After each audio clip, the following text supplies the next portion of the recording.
안녕하세요. 고민 끝에 저의 사연을 여러분에게 공유합니다. 왜냐하면 저의 이야기는 흔치 않고 한국에서는 들어보지 못한 이야기일 것입니다. 그리고 모든 일들이 해외에서 발생하였기에 저희가 누군지 단정 지을 수 없기에 용기 내어 저와 아내의 이야기를 풀어보겠습니다. 저의 이야기는 러시아에서 시작됩니다. 저는 대학에서 러시아어를 전공하였고 그때는 러시아의 문학을 너무 사랑해서 그 로망을 품고 러시아로 유학을 가게 되었습니다. 모스크바에 있는 명문대였는데 러시아는 문학 작품만 유명한 게 아니라 미녀의 나라로도 유명하죠. 그곳은 진짜 남자들의 천국입니다. 금발의 파란 눈을 가진 여성들이 많고 외모도 아름다울 뿐 아니라 많은 국제 슈퍼모델들도 러시아 출신입니다. 그뿐만 아니라 역사를 공부해본 분들은 아시다시피 러시아와 주변 국가들은 수백 년 전에 몽골의 통치를 받았기 때문에 그쪽 여자들은 대부분 혼혈에 가깝습니다. 물론 지금보다 조상들이 혼혈이지만 그래도 서유럽 여성들보다 러시아 계통 여성들이 이목구비와 피부는 더 부드럽고 신체 조건은 또 유럽인 특유의 건강한 모습입니다. 러시아는 원래 여자보다 남자가 적어서 남녀 비율이 6대4 정도입니다. 그리고 한국 남성이 러시아에서 인기가 많습니다. 왜냐하면 한국 남성들이 러시아 남성들보다 좀 더 부드럽고 매너가 있으며 다른 동양인들보다 얼굴이 조금 더 서양 사람 같다고 해야 하나 아무튼 느낌이 좀 다릅니다. 더욱 중요한 것은 우리의 K-팝 문화가 러시아에서도 큰 인기를 누리고 있기 때문에 한국 남성이 외모도 괜찮고 노래만 좀 할 줄 알면 인기가 장난 아닙니다. 더군다나 여기 여성들은 아주 개방적입니다. 국내와는 정반대입니다. 저는 외모는 평범하지만 키가 185 정도 되고 국내에서 여성들의 인기를 끌기 위해 헬스도 열심히 다녔었습니다. 노래도 많이 연습해서 노래를 잘 부르는 편이라 가끔 길거리 공연 같은 것도 하고 했습니다.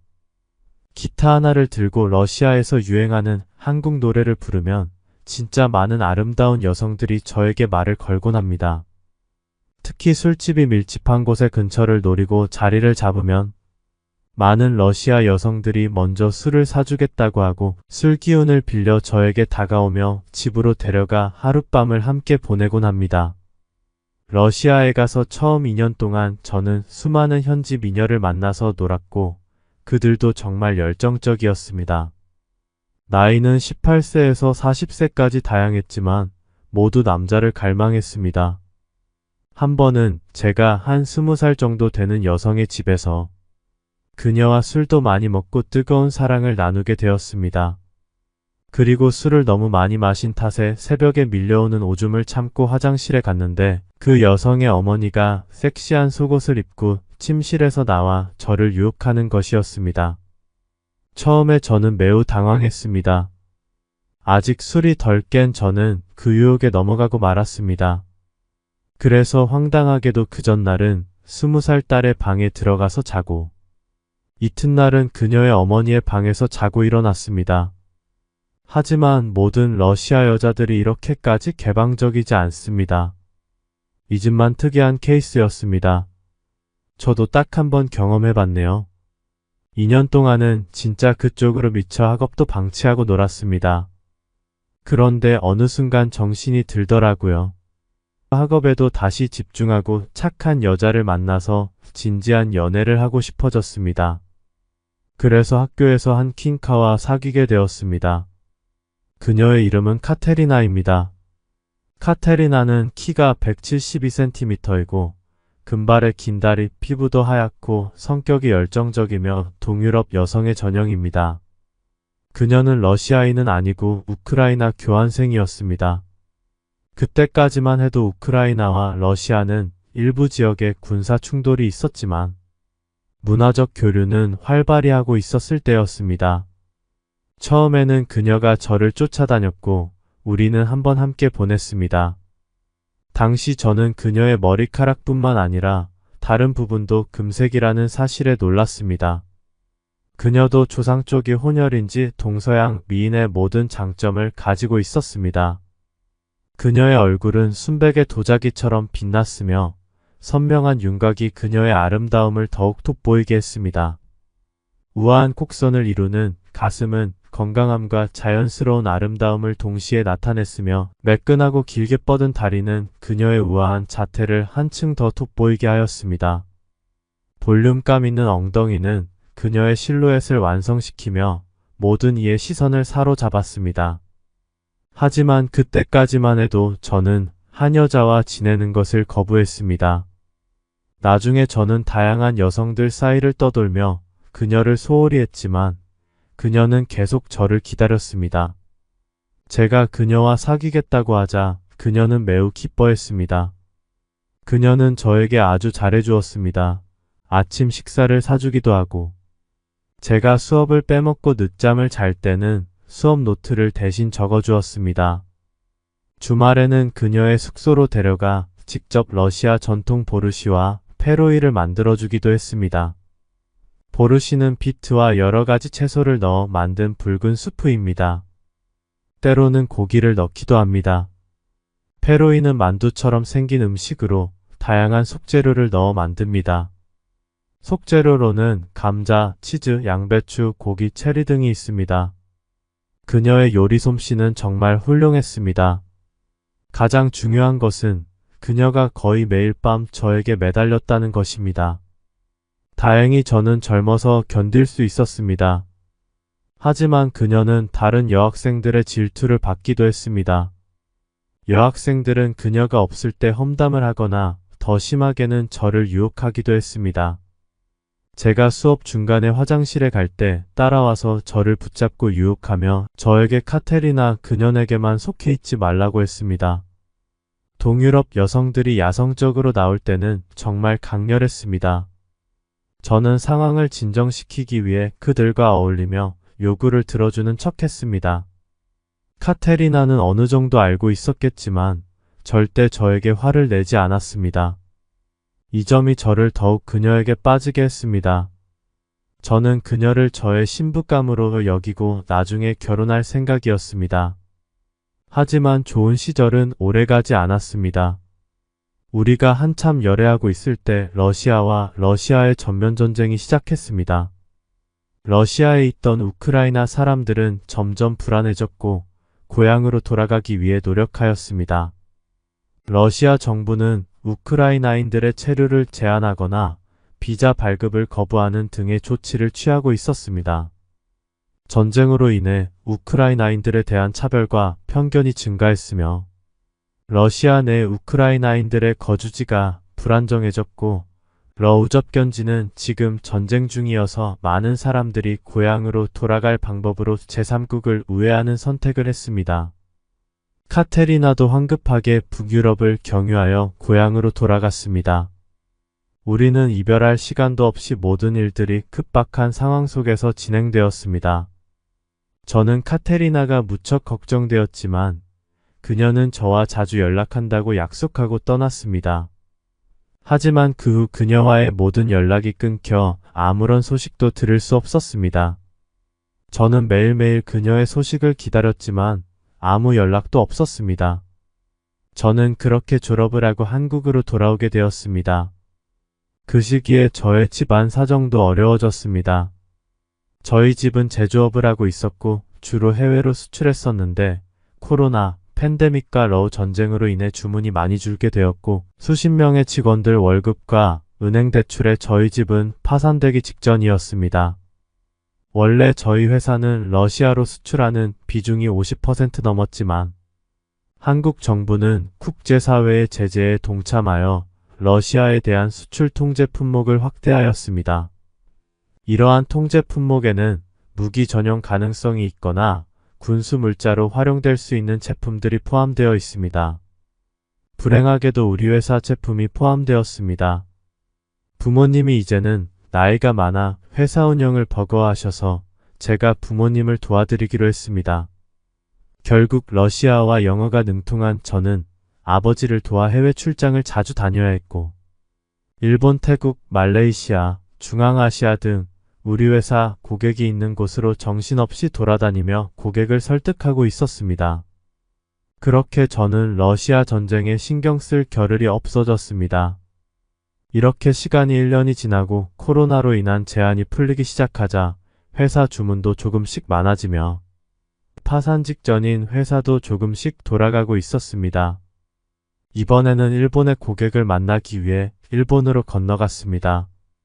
저는 돈을 아끼기 위해 호텔은 잡지 않고 에어비앤비를 통해 단기 임대 주택을 잡았습니다. 주방과 방만 있는 원룸 형태로 되어 있었고 호텔보다 훨씬 저렴했습니다. 회사의 위기 상황에서 한 푼이라도 아끼고 싶었습니다. 그 다음날 영업을 위해 고객을 접대해야 했습니다.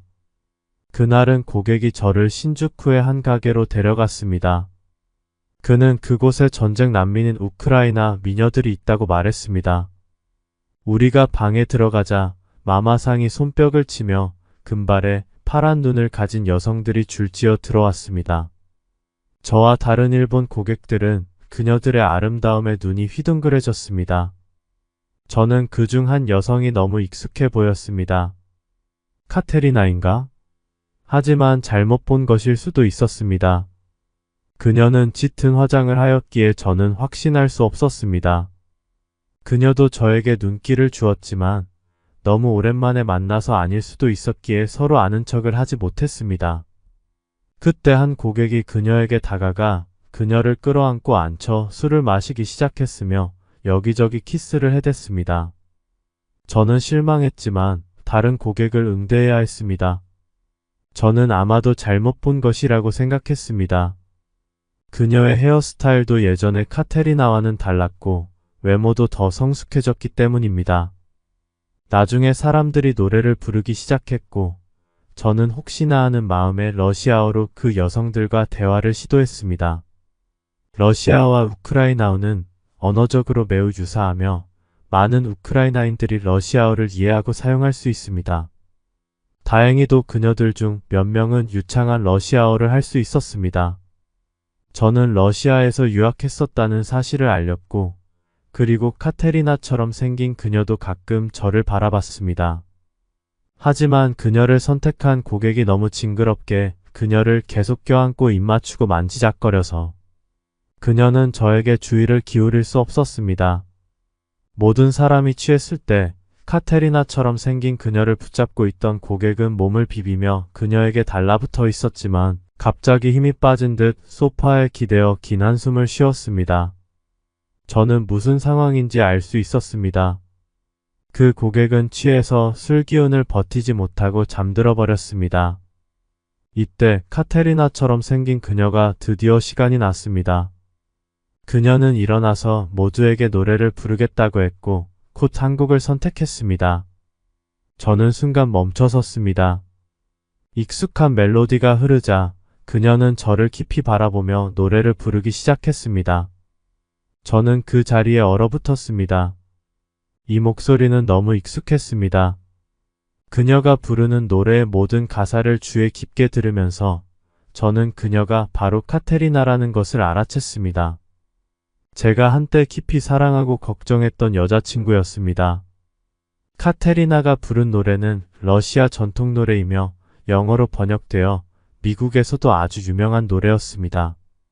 이 노래는 우리가 연애할 때 카테리나가 저에게 가르쳐 주었기 때문에 제가 부를 줄 아는 유일한 러시아 노래였습니다. 당시 우리는 즐거운 시간 후에 종종 침대에서 이 노래를 흥얼거리곤 했습니다. 우리가 헤어질 때도 카테리나는 이 노래를 부르며 저를 배웅했습니다. 그때 저는 눈시울이 붉어졌습니다. 그녀가 노래를 끝마쳤을 때 그녀 역시 눈물을 흘리고 있었습니다. 사람들은 모두 박수를 쳤습니다. 저는 바로 일어나 그의 손을 밀치고 카테리나를 데리고 방을 나왔습니다. 모두가 놀랐습니다. 한 고객이 뒤에서 저를 불렀지만 저는 신경 쓸 여유가 없었습니다. 카테리나를 사람이 없는 옆방으로 끌고 들어가 우리는 서로 눈을 마주쳤습니다. 더 이상 말이 필요 없었습니다. 우리는 단단히 껴안았습니다. 오랜만에 느껴지는 온기와 감각이 다시 돌아왔습니다. 이 사람은 바로 카테리나였습니다. 저는 너무나 기뻐서 러시아어로 물었습니다. 정말 너야? 카테리나, 어떻게 여기 있게 된 거야? 그녀는 눈물로 범벅이 되어 제 이름을 불렀습니다. 영호, 정말 보고 싶었어. 진짜 너였구나. 나는 계속 널 찾고 있었어. 카테리나는 미친 듯이 저에게 키스했습니다. 저도 뜨거운 감정에 휩싸여 우리는 여전히 서로에게 익숙한 느낌으로 가득 찼습니다. 저는 방의 문을 잠그고 카테리나와 바로 가까워졌습니다. 그녀의 대퇴부와 매력적인 엉덩이를 만지며 그녀의 금발 머리를 쓰다듬고 그녀의 가슴에 파묻혔습니다. 모든 감각이 다시 되살아났습니다. 그녀는 마치 키예프를 흐르는 드니프로 강처럼 저를 부드럽고 감미로운 물결 속으로 끌어들였습니다. 그녀는 예전처럼 깊은 애정을 가지고 저를 안았습니다. 저는 물었습니다. 카테리나, 너 어떻게 여기 온 거야? 왜 일본에 있지? 그녀의 눈에는 슬픔이 가득했습니다. 우리 고향이 폭격을 당했어. 모든 통신망과 연락이 끊기고 먹을 것도 부족했어. 우리는 숨을 곳이 없어서 엄마와 남동생을 데리고 비행기를 타고 여기로 도망쳤어. 저는 왜 한국으로 오지 않았느냐고 물었습니다. 그녀는 그때는 선택의 여지가 없었어. 일단 일본이라도 갈 수 있으면 너하고 가까워질 수 있다고만 생각했어. 하지만 일본에 도착했는데 한국 가기는 쉽지 않았어 라고 대답했습니다. 저는 깊은 한숨을 쉬며 그녀를 꽉 껴안았습니다. 우리는 서로의 고충을 나누었습니다. 그녀의 아버지와는 전쟁 중에 폭격으로 헤어졌고 지금은 연락 두절 상태이고 현재 그녀와 어머니, 남동생은 일본에서 아무런 연고가 없는 상태로 살아가고 있었습니다. 그녀는 돈을 벌기 위해 여기서 일하고 있었습니다. 사실 그녀는 이런 일을 하고 싶지 않았지만 어쩔 수 없는 상황이었습니다. 이 사실에 저는 가슴이 아팠습니다. 우리는 다시 눈물을 흘리며 서로를 꼭 껴안고 울었습니다. 우리는 정말로 한때는 서로에게 소중했던 사람들이었습니다. 오랜 시간이 지나서야 우리는 마음을 추스르고 방으로 돌아갔습니다. 하지만 카테리나를 선택했던 그 큰 고객은 깨어났는지 이미 떠나고 없었습니다. 분명히 그는 화가 난 것 같았습니다. 저는 자신의 행동이 조금 충동적이었음을 깨달았습니다. 그러나 카테리나를 보니 후회는 없었습니다. 그녀를 위해서라면 일본 천황이라도 상관하지 않을 것입니다. 그 후 남은 사람들과 함께 조금 더 놀다가 새벽 1시가 넘어서야 마무리되었습니다. 카테리나도 일을 마쳤고 저는 그녀를 데리고 심야 식당으로 갔습니다. 음식을 주문한 후 우리는 아무 말도 하지 않았지만 그녀는 제가 무슨 말을 하고 싶은지 알고 있었습니다. 그녀는 몇 모금의 미소 된장국을 마신 후 드디어 입을 열었습니다. 영호, 내가 나한테 하고 싶은 말이 있지? 저는 고개를 끄덕였습니다. 그녀는 알아, 내가 무슨 말을 하고 싶은지. 너는 내가 이 일을 그만두길 원하는 거지? 라고 물었습니다. 저는 그녀를 바라보며 고개를 끄덕였습니다. 그녀는 말했습니다. 한국 사람들 눈에는 이 일이 명예롭지 않게 보일 수도 있어. 하지만 나는 내가 스스로 돈을 벌고 있다는 것에 자부심을 느껴. 러시아나 일본에서 이 직업은 법적으로 보호받는 직업이야. 게다가 나는 일본어를 못해서 할 수 있는 일이 이것뿐이야. 하지만 저는 카테리나에게 단순히 술을 따르는 것만이 아니라 다른 일도 해야 하는 거지? 라고 물었습니다. 그녀의 눈에는 눈물이 맺혔고 감정이 격해진 채 말했습니다. 영호, 나는 이제 더 이상 내 것이 아니야. 내 일에 간섭하지 마. 나는 엄마와 남동생을 부양해야 해. 저는 제 질문이 얼마나 잔인한지 깨달았습니다. 그녀의 손을 잡고 말했습니다. 카테리나, 내가 너를 부양할 수 있어. 내 엄마와 남동생도 포함해서. 그녀는 감동했지만 고개를 저으며 말했습니다. 나는 너의 말을 영원히 기억할 거야. 하지만 너의 상황도 나와 다를 바 없어. 우리는 서로 더 이상 힘들게 하지 말자. 앞으로도 친구로 남자. 내가 외로울 때 나를 찾아와도 좋아. 그녀는 목이 메어 더 이상 말을 잇지 못하고 일본 여성처럼 가볍게 고개를 숙여 인사하고 돌아섰습니다. 저는 그녀를 따라가지 않았습니다. 그녀가 한 말이 모두 사실이었기 때문입니다. 나는 이 무력한 삶을 혐오하게 되었습니다. 앞에 놓인 우동을 보면서도 더 이상 먹을 수 없었습니다. 집으로 돌아온 후 거의 잠을 이루지 못했습니다. 그리고 이튿날 아침 일어나서 곧바로 고객회사로 달려갔습니다. 어찌되었던 어제 아무 말 없이 고객의 파트너를 데리고 나간 잘못을 사과해야 했습니다. 그분은 이 회사 부사장이며 사장의 아들이었습니다. 그날 부사장은 결국 저를 만나주지 않았습니다. 그리고 부하 직원에게 우리 회사 물건은 일단 보류하라고 지시했다고 합니다. 저는 마음은 급했지만 어쩔 수 없이 돌아 나올 수밖에 없었습니다.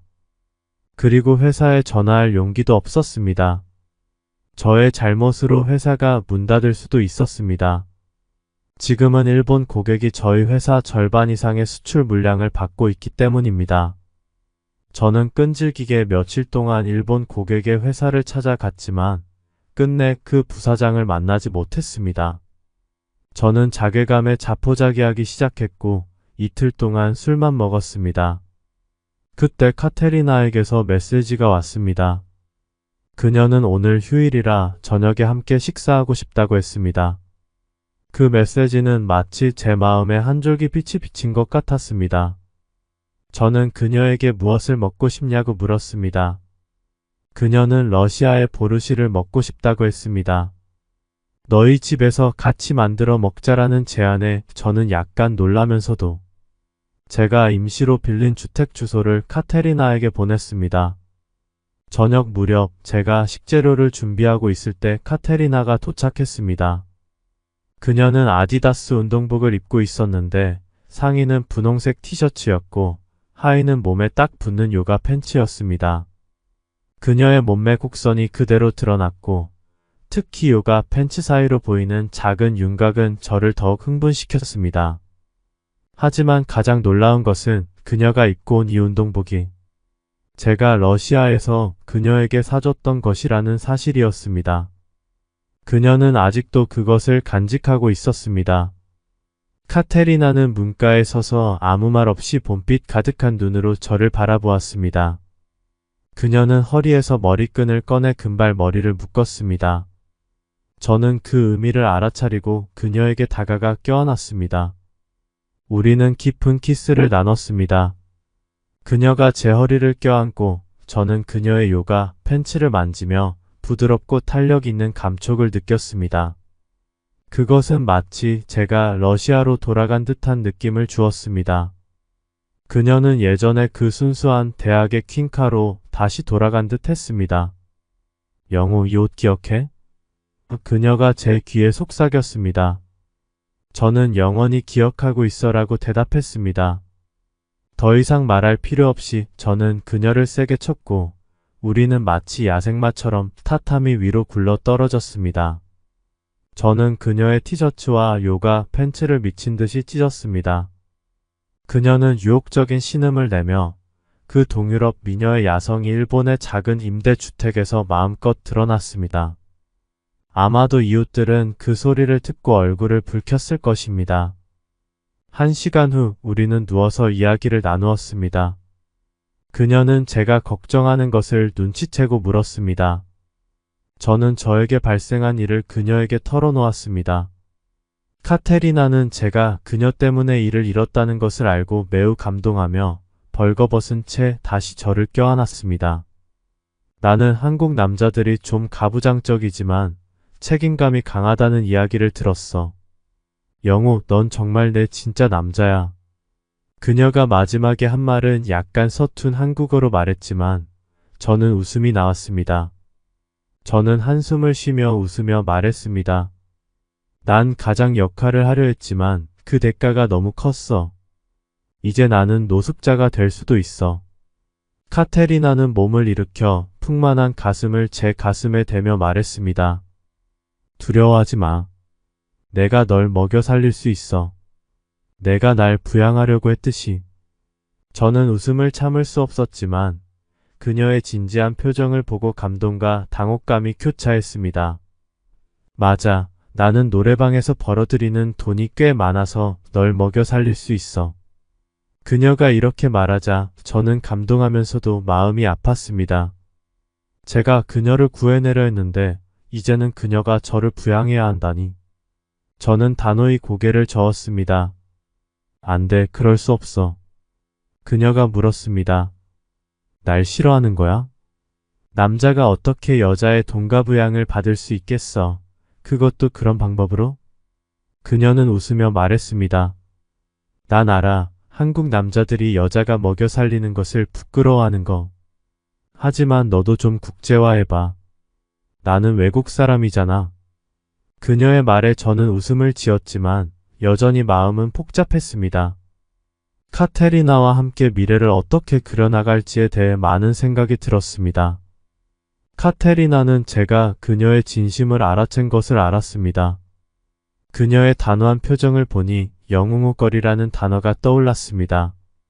그녀는 더 이상 제 거절을 받아들이지 않았고 깊게 키스한 후 달콤하게 웃으며 옷도 입지 않은 채 일어나서 보르시를 만들기 시작했습니다. 저는 마치 꿈을 꾸는 듯한 기분이었습니다.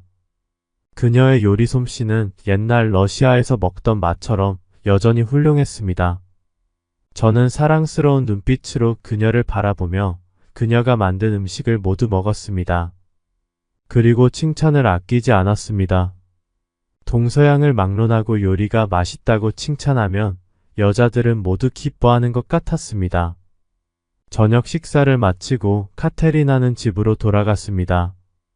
하지만 2시간 후 그녀는 대형 캐리어를 들고 다시 돌아왔습니다.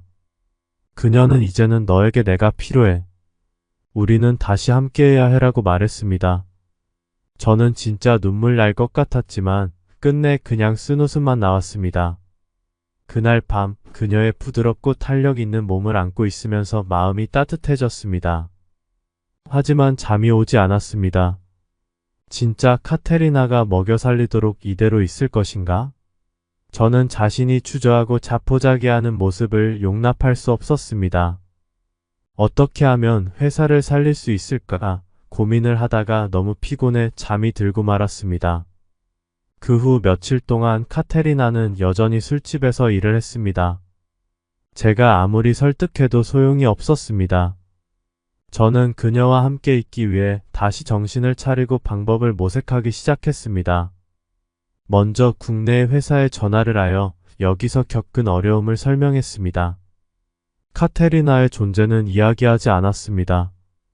당연히 아버지의 분노 섞인 훈수를 들을 수밖에 없었습니다. 저는 10분 동안 아버지의 훈수를 듣고 있다. 아버지의 화가 조금 풀렸을 때 다시 제가 생각해낸 방법을 이야기하였습니다.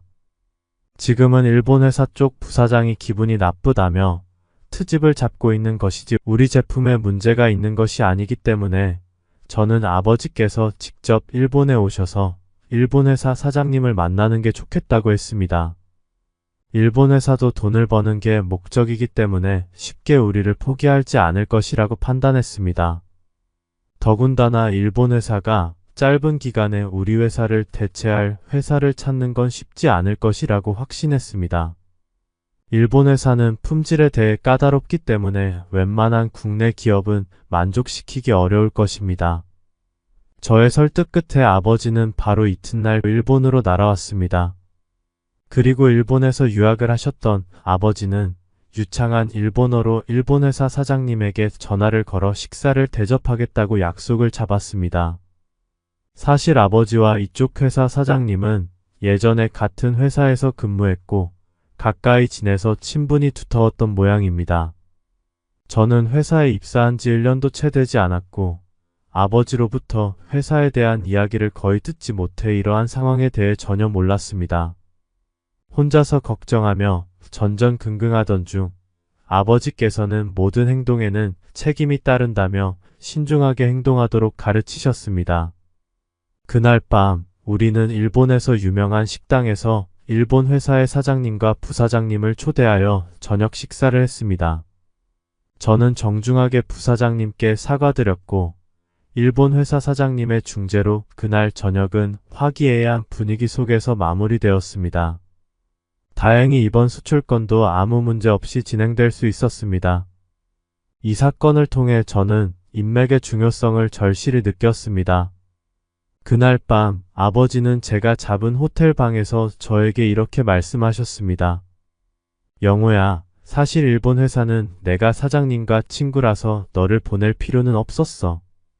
하지만 그쪽 사장님이 아들에게 회사를 물려줄 생각이 있어서 너도 우리 회사에 책임을 질 때가 되었다고 생각했기 때문에 보낸 거야.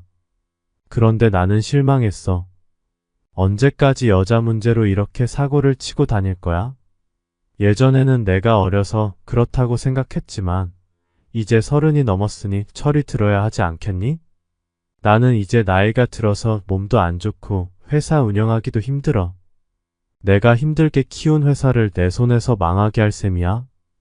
이 말을 들은 저는 부끄러운 마음이 들어 무릎을 꿇고 아버지께 아버지, 실망시켜드려 죄송합니다.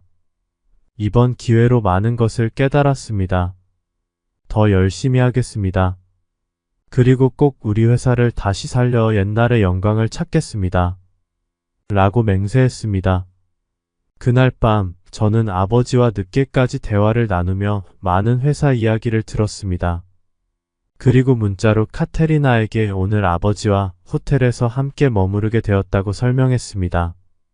여러 번 아버지께 카테리나에 대해 이야기할까 망설였지만 끝내 말하지 못했습니다. 분명히 집안 톡자인 저와 술집 여자의 만남을 아버지께서 동의하지 않으실 것이고 더군다나 외국인의 우크라이나 난민이라는 사실은 더더욱 받아들이기 어려우실 것입니다. 그 다음 날 아버지는 다시 한국으로 들어가셨고 저는 며칠 동안 더 머물며 일본 회사분들과 얼굴도 익히며 업무 처리를 해야 했습니다. 그리고 그날 밤 임대한 주택에서 카테리나를 다시 보게 되었습니다. 여전히 그녀와 열정적으로 마주하였고 뜨거운 시간을 보낼 수 있었습니다. 그녀가 잠들고 난 후 저는 우리의 관계를 고민하기 시작했습니다. 저는 확신합니다. 제가 빈털터리여도 저를 사랑하는 여인은 이 여자밖에 없을 것입니다.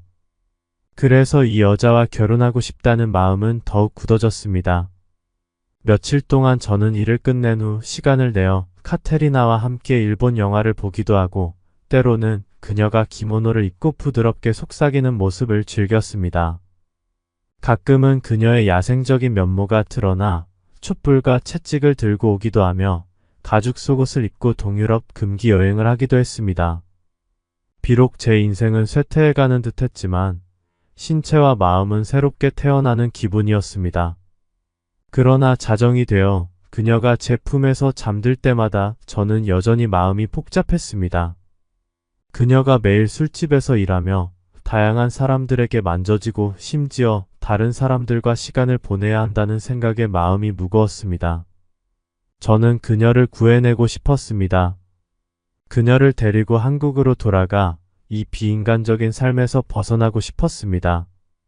어느 날 밤 우리는 열정적인 시간을 보낸 후 잠자리에 들 준비를 하고 있었습니다. 저는 그녀에게 회사 일이 잘 풀려 이제 일본 업무가 모두 마무리되어 한국으로 돌아가야 한다고 말했습니다. 그리고 그녀에게 하던 일을 그만두고 함께 한국으로 돌아가자고 했습니다. 카테리나는 저를 위해 기뻐했지만 잠시 침묵을 지켰습니다. 그리고 나서 그녀는 말했습니다. 영호 축하해. 하지만 나는 너와 함께 돌아가지 않을 거야. 저는 왜 나와 함께 돌아가지 않느냐고 물었습니다. 그녀는 한국에서는 술집 여성을 무시한다는 것을 알고 있어. 너를 곤란하게 만들고 싶지 않아라고 말했습니다. 그녀의 말이 저를 깊이 찔렀습니다. 저는 그녀를 껴안으며 말했습니다.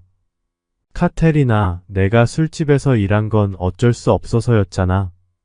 너는 우크라이나와 러시아 명문대 출신이잖아. 기회만 있으면 너는 너의 재능을 펼칠 수 있을 거야. 나랑 한국 가서 다시 시작해. 이제 내가 너를 먹여 살릴게. 그녀는 감동했지만 나를 밀어내며 말했습니다. 나는 너만 있는 게 아니야. 나는 엄마, 남동생을 위해서 일해야 해. 남동생은 안정적인 교육을 받아야 하고 엄마도 이제 나이 들어서 내가 필요해. 그녀는 짐을 챙기기 시작했습니다. 저는 그녀를 붙잡고 말했습니다. 카테리나, 가지마. 내 엄마와 남동생도 함께 한국으로 데려갈 수 있어. 그녀는 나를 어린아이처럼 위로하며 말했습니다. 영우, 너는 더 이상 가난하지 않을 거야. 내가 너와 함께 있는 것은 의미가 없어. 너는 깨끗한 한국 여자를 만나 결혼해. 그녀의 말에 저는 깊은 감정을 느꼈고 눈물을 흘리며 그녀를 세게 껴안았습니다. 카테리나, 너를 한국에 데리고 가고 싶어. 너도 알잖아, 내가 너를 얼마나 사랑하는지. 그녀는 잠시 멍하니 있다가 나를 꽉 껴안으며 조용히 눈물을 흘렸습니다. 영우, 고마워. 나도 너를 사랑해. 그녀가 말했습니다. 그날 밤 우리는 깊은 감정 속에서 서로를 끌어안고 사랑을 나누었습니다.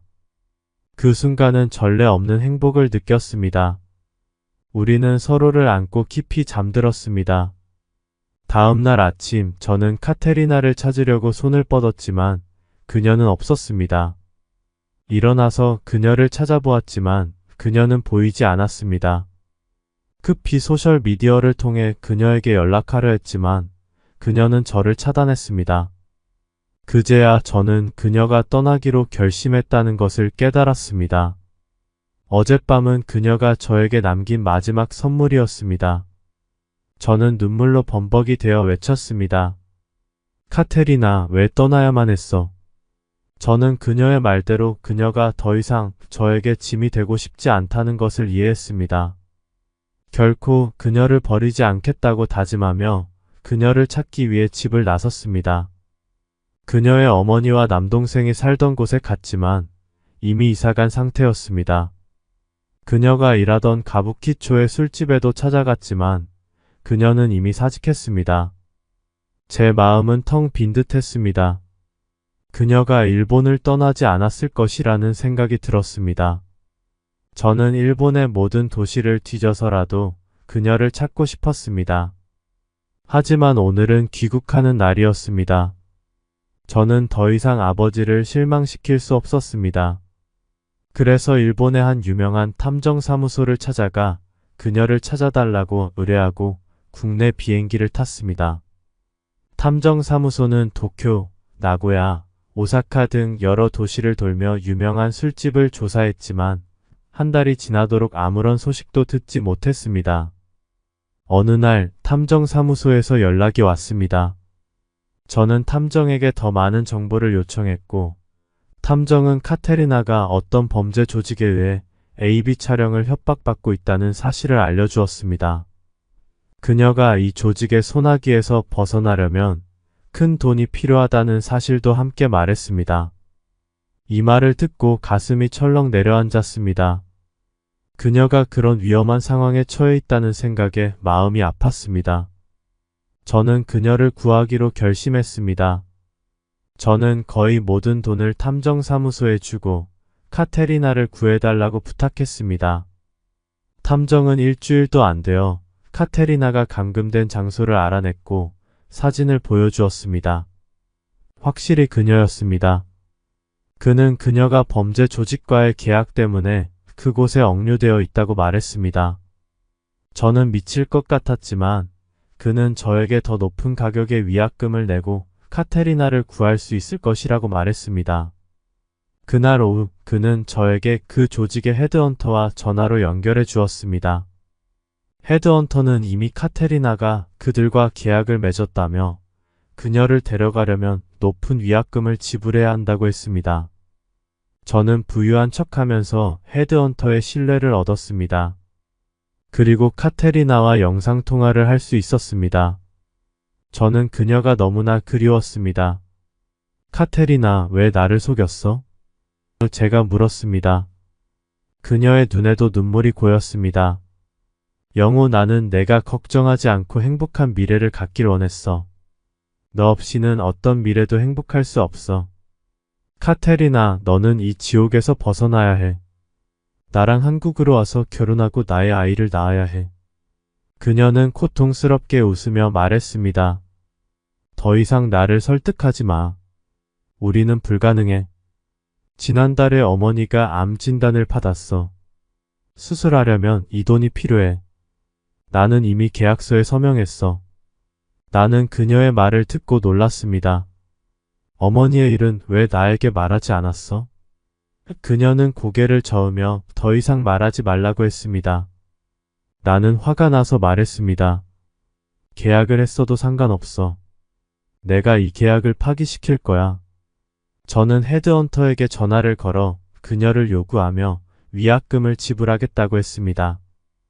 헤드헌터는 놀라며 그 돈이 적은 금액이 아니라고 경고했고 위약금으로 500만 엔을 요구했습니다. 저는 주저하지 않고 그의 요구를 받아들였습니다. 사실 우리 집은 위기에서 벗어난 지 얼마 되지 않아 큰 돈을 마련하기 어려웠지만 희망을 포기하고 싶지 않았습니다. 좋아요, 거래합시다 라고 말하자 헤드헌터는 일주일 내에 돈을 지불하라고 했습니다. 거래하기로 한 후 저의 요청에 헤드헌트는 카테리나와 잠깐 통화를 할 수 있게 해주었습니다. 카테리나는 걱정스럽게 말했습니다. 영우, 너 지금 뭐 하는 거야? 나는 그녀에게 걱정 마, 나만 믿어. 너의 문제를 내가 모두 해결할 수 있어 라고 안심시켰습니다.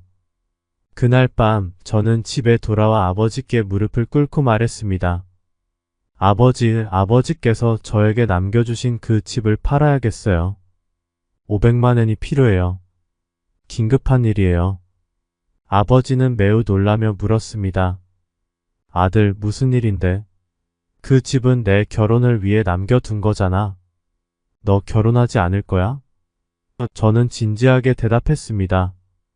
아빠, 믿어주세요. 이건 제 인생에서 가장 중요한 결정이에요. 저는 결혼하기 위해 그 집을 팔아야 해요. 아버지는 이해하기 어려워하셨지만 끝내 동의하셨습니다. 이 집은 너의 결혼을 위해 남겨둔 집이야. 너의 선택이 그렇다면 내가 알아서 해. 대신 결혼 생활도 내가 알아서 해야 돼. 우리는 더 이상 신경 못 써줘. 알겠지? 저는 아버지께 걱정 마세요. 이제 제대로 살아보려고요. 라고 웃으며 말했습니다. 집을 팔기로 결정하고 부동산에 연락해 급매로 집을 팔았습니다. 다행히 이틀 만에 대출 없이 빨리 계약할 수 있는 사람을 찾았지만 그 돈을 끌어모으는데 5일이 필요하다고 했습니다. 저는 최대한 빨리 마련해달라고 부탁하고 계약서에 서명했습니다. 계약한 지 4일째 되는 날 헤드헌터가 전화를 걸어 물었습니다. 영호씨, 돈을 언제 줄 수 있나요? 오늘까지 주지 않으면 카테리나를 촬영 진행시킬 거예요. 저는 다급하게 말했습니다. 제발 조금만 더 기다려주세요. 돈은 이미 마련되고 있어요. 제가 내일 돈을 들고 일본으로 갈게요. 그는 내일까지 기다리겠다고 했습니다. 다음날 아침 일찍 매수자와 만나 계약을 마무리 짓고 인천공항으로 달려가 일본행 비행기를 탔습니다. 2시간 뒤 일본에 도착하자마자 택시를 타고 그녀가 있는 곳으로 달려갔습니다. 다행히도 그들은 야쿠자 조직이었지만 제가 위약금을 지불하자 계약서를 파기하고 카테리나를 풀어주었습니다. 저는 카테리나의 손을 잡고 황급히 그곳을 벗어났습니다. 택시 안에서 카테리나는 감동한 듯 나를 껴안았습니다. 영우, 내가 나를 위해 이렇게까지 할 줄 몰랐어. 너 정말 미쳤구나. 그녀는 눈물이 고인 채로 저를 바라보았습니다. 우리는 택시기사를 무시하고 열정적으로 키스를 나누었습니다. 그 순간 우리의 사랑은 더욱 깊어졌습니다. 그 후 저는 지난 며칠 동안 일어난 모든 일을 그녀에게 이야기했습니다. 카테리나, 내가 할 수 있는 모든 것을 다했어. 너를 위해서라면 무엇이든 할 수 있어. 그녀는 더욱 감동한 표정으로 말했습니다. 영호, 한국인이 집을 제일 중요하게 생각한다던데 내가 그 집을 팔아서 나를 구하다니. 넌 정말 대단해. 그녀는 저를 힘차게 포옹하며 눈물을 흘렸습니다. 우리는 카테리나의 엄마와 남동생이 있는 곳으로 향했습니다. 저는 카테리나의 어머니와 남동생을 처음 만났습니다. 긴장된 마음이 있었지만 그들을 구출해야 한다는 급박한 마음이 더 컸습니다. 그녀의 어머니는 러시아어로 저를 반겨주었고 남동생은 경계의 눈빛으로 저를 바라보았습니다. 남동생은 16세 소년이었지만 키가 180cm가 넘었습니다. 그러나 제대로 먹지 못해서인지 체구는 왜소해 보였습니다. 어머니는 암투병 중이라 피곤해 보였습니다. 카테리나는 저를 소개한 후 어머니와 남동생을 옆으로 데리고 가서 지금까지 일어난 일들을 상세히 설명하였습니다. 그들은 우크라이나 지방 언어로 대화하였기에 저는 알아들을 수 없었지만 남동생이 저를 바라보는 눈빛과 어머니의 웃음 속에 저는 안심할 수 있었습니다. 그날 처음으로 함께 식사를 하며 우리는 카테리나의 어머니에게 한국으로 함께 가자고 제안했습니다. 또한 제가 카테리나와 결혼하고 싶다고 말씀드렸습니다. 저와 카테리나의 설득 끝에 어머니와 남동생 모두 한국으로 가기로 결심했습니다. 그 후 저는 일본과 한국을 오가며 그녀와 그녀의 가족을 한국으로 데려올 방법을 모색했습니다. 우크라이나 난민 신분이라 여러 복잡한 절차를 거쳐 드디어 그들이 한국 땅을 밟을 수 있게 되었습니다. 그리고 정부의 각종 지원 정책 덕분에 현금과 거주지를 지원받아 그들이 정착할 수 있게 되었습니다. 카테리나의 어머니의 병도 다행히 수술을 잘 받아 지금은 완치되었습니다. 카테리나와 그의 가족들은 한국에 정착하기 위해 정부에서 지원하는 언어 교육을 받았습니다. 그녀는 우크라이나와 러시아의 명문대 출신이었기에 결국 한국에서 좋은 일자리를 구할 수 있었습니다. 저의 회사도 지금은 수출이 회복되면서 점점 매출이 증가하고 있습니다. 저와 카테리나는 조용히 우리만의 작은 결혼식을 마치고 정식 부부가 되었습니다. 비록 지금 작은 아파트에서 월세로 살고 있지만 우리의 앞날은 창창합니다. 우리는 함께 미래를 계획하며 행복한 삶을 꿈꾸고 있습니다. 카테리나와 함께하는 모든 순간이 소중했습니다. 우리는 함께 어려운 시간을 극복해왔고 이제는 서로의 사랑을 확인하며 더욱 강해졌습니다. 그녀는 제가 평생을 함께하고 싶은 사람이었고 저는 그녀를 위해서라면 무엇이든 할 준비가 되어 있었습니다. 우리는 한국에서의 새로운 삶을 시작하며 서로를 더 깊이 이해하고 사랑하게 되었습니다. 그녀의 가족도 우리의 결혼을 축복해 주었고 우리는 함께 행복한 미래를 꿈꾸었습니다. 비록 작은 아파트에서 시작했지만 그 어느 때보다 행복했습니다. 그리고 최근에는 카테리나의 아버지와도 연락이 되었습니다. 진짜 다행입니다. 오늘의 이야기는 여기까지입니다. 구독, 좋아요, 공유 부탁드립니다. 들어주셔서 감사합니다.